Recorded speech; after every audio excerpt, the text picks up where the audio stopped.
اچھا، لیکن پاکستان میں پارٹیاں تین بنیادوں پہ بنتی ہیں. ایک تو مذہبی فرقہ وارانہ سیاسی جماعتیں ہیں جو مذہب کے نام پہ بنتی ہیں. دوسری بنتی ہیں کسی پرسنالٹی کے گرد لوگ جمع ہو جاتے ہیں. ایک چارمنگ پرسنالٹی ہوتی ہے، وہ عمران خان ہو، وہ بھٹو ہو. اور تیسرا وہ اسٹیبلشمنٹ کی سرپرستی میں بنتی ہیں. آپ لوگ کس کیٹیگری میں آ رہے ہیں؟ ہم ان تینوں کیٹیگریز میں نہیں ہیں، وہی اللہ کا شکر ہے. ہم بات کر رہے ہیں ملک کے مسائل کی، ان کے حل کی. ہم وہ جماعت ہیں. آپ پچھلے 25 سال دیکھیں تو ایک ہی کیٹیگری کی جماعتیں بنی ہیں. جو آپ نے تیسری کیٹیگری بیان کی ہے نا، یہ وہی کیٹیگری رہی ہے. کاف لیگ بنی ہے، باپ بنی ہے، یہ عوامی مسلم لیگ زیڈ بنی ہے، پھر پتہ نہیں سرزمین پارٹی بنی ہے، باپ بن گئی ہے، آئی پی پی بن گئی، پرویز خٹک صاحب کی پارٹی بن گئی. یہ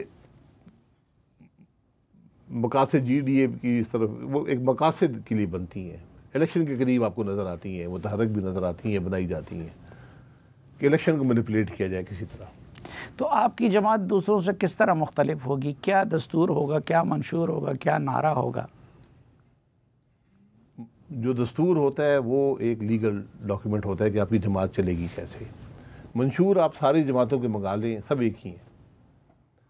تو ہم تو بات کر رہے ہیں آج کے ملک کے مسائل کی، ان کی نوعیت کی، ان کے حل کی، اور وہ صلاحیت کی جس کی آج ضرورت ہے، وہ سوچ جس کی آج ضرورت ہے، وہ فکر جس کی آج ضرورت ہے.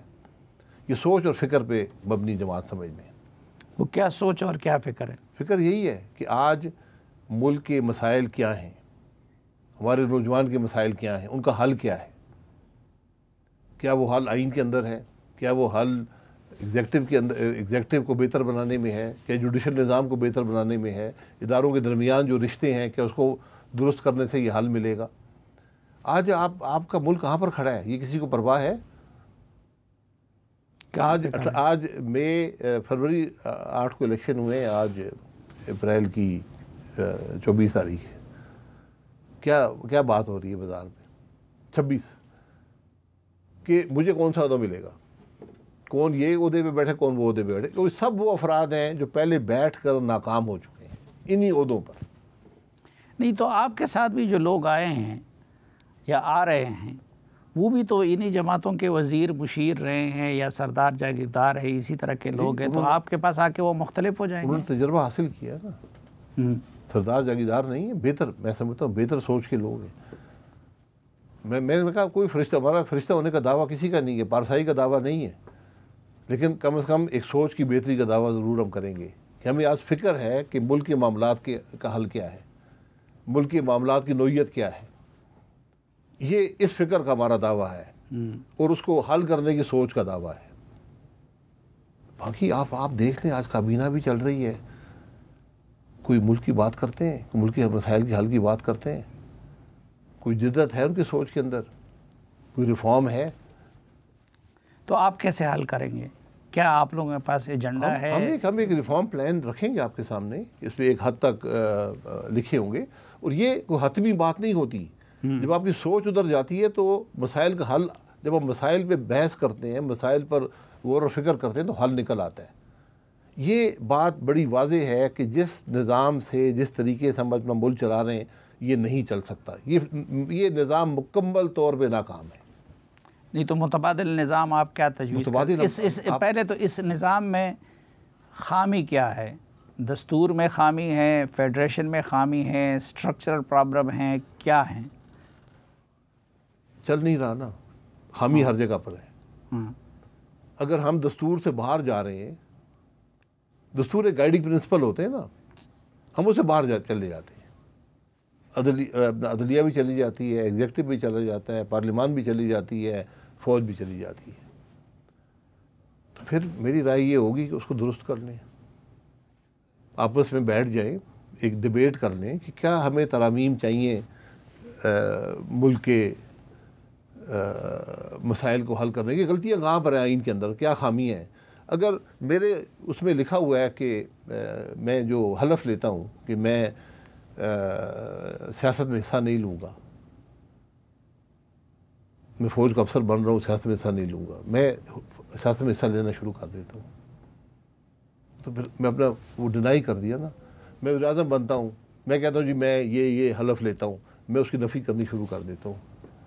میں جج بنتا ہوں، آج 6 جج آپ کو کہہ رہے ہیں ہم نے حلف لیا ہوا ہے. 6 ہائی کورٹ کے جج معمولی بات نہیں ہے. 1 مہینہ ہو گیا انہوں نے خط لکھا ہے، زبانی نہیں کہا کہ ہم ہائی کورٹ کے جج ہیں، ہم نے آئین کے مطابق حلف لیا ہے، ہمارے جو فرض منصبی ہے اس کی ادائیگی میں رکاوٹ ہے. ہمیں یہ رہنمائی فرمائیں کہ ہم انصاف کریں یا نہ کریں. آپ سول ملٹری ریلیشنز میں کیا تبدیلی لائیں گے؟ میں دیکھیں آج ایک موجود ہے نا، وہ نہیں چل پاتی، اس کو درست کر لیں، بیٹھ کر درست کر لیں، ڈیبیٹ کر لیں کہ فوج کو کیا اور پاور چاہیے، یا سول محکموں کی کیا، سول گورنمنٹ کو کیا اور پاور چاہیے. یہ ممکن نہیں ہے کہ اختیارات کسی اور کے پاس ہوں، ذمہ داری کسی اور کی ہو. یہ بنیادی باتیں ہوتی ہیں گورننس کے اندر. ہم نے کچھ سیکھا نہیں نا. تو آج اگر ایک گورنمنٹ جو ہے، جیسے آج ایک نظام ہے، یہ ہائیبریڈ سسٹم باجوہ صاحب نے بنا دیا. اب ہائیبریڈ سسٹم کے آئین کے مطابق ہے یا نہیں ہے، یہ ایک مشکل سوال ہے نا. میرے خیال میں نہیں ہے. تو اس کو درست کر لیں، آئین کو درست کر لیں. اگر آپ نے ہائیبریڈ نظام ہی اب سمجھتے ہیں کہ ملک کے مسائل کا حل ہے تو آئین درست کر لیں. لیکن پاکستان کا تو آوا بگڑا ہوا ہے، تو جوڈیشری کو آپ کیسے درست کریں گے؟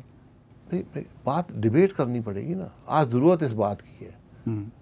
ہمارے ملک کے مسائل کے حل کی ابتدا یہ ہے کہ جو آج لوگ ان عہدوں پر بیٹھے ہیں وہ ایک ٹیبل پر بیٹھ کر بحث تو کریں کہ ہمارے ملک کے مسائل ہیں کیا.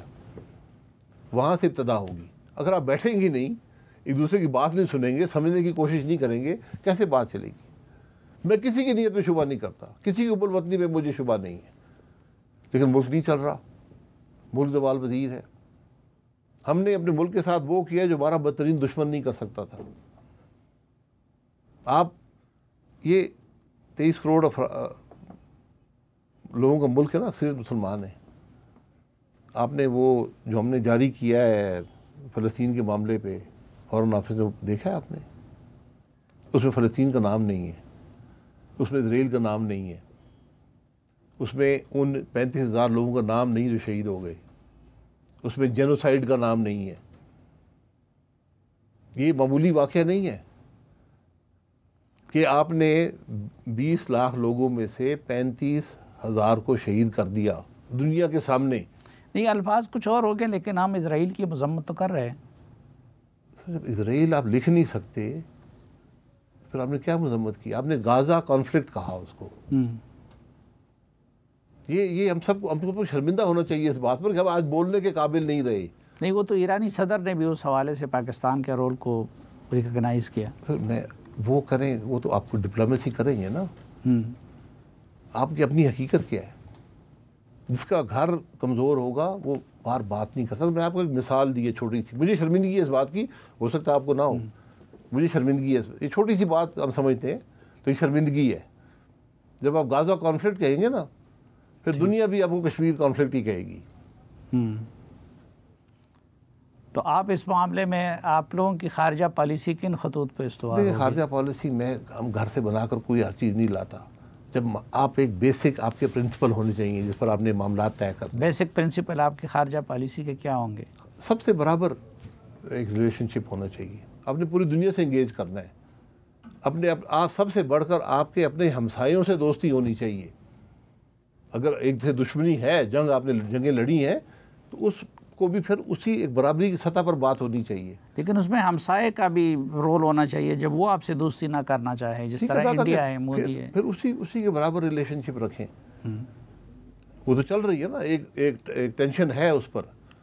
وہاں پر بھی جب انہوں نے کیا تھا کشمیر والا معاملہ اپنے آئین میں تبدیلی کر کے، آپ نے کیا اس کا رد عمل کیا تھا؟